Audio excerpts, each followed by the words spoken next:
as you can see, this is the diorama I made. It includes all the various features that we'll talk about in a little bit. And then also my little crabby cat, because we're in the ocean. So the features that are made out of this is the continental shelf. So it's near the top of where the land is almost. And then as you go down is the continental slope, because it's sloped down. Then when we get over here, we have the volcanic islands. So those little mountains go up until they are up on the land. And when they don't go all the way up and have the volcanic stuff inside of it, it creates a seamount.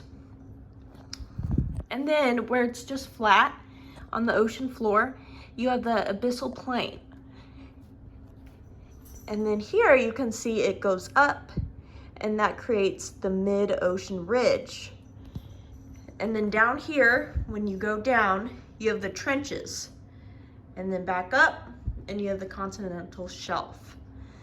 So, to answer some questions, I made this out of obviously a blanket,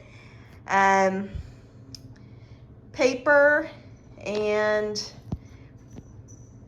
streamers for parties, and yep, that's about all. So the names of the features, we already went over that. And then the three main regions of the ocean floor, our crab just walked away. The three main regions of the ocean floor are continental margins, the deep ocean basin, and then the oceanic ridge.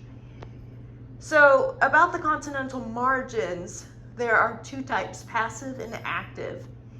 So passive, that's located further out from the plate boundaries. And they're made by continental blocks rift, when they rift apart. They're made of sediments.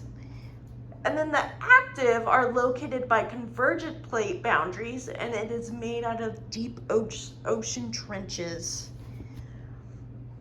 Then features related to the plate tectonics. The main one is with the trenches.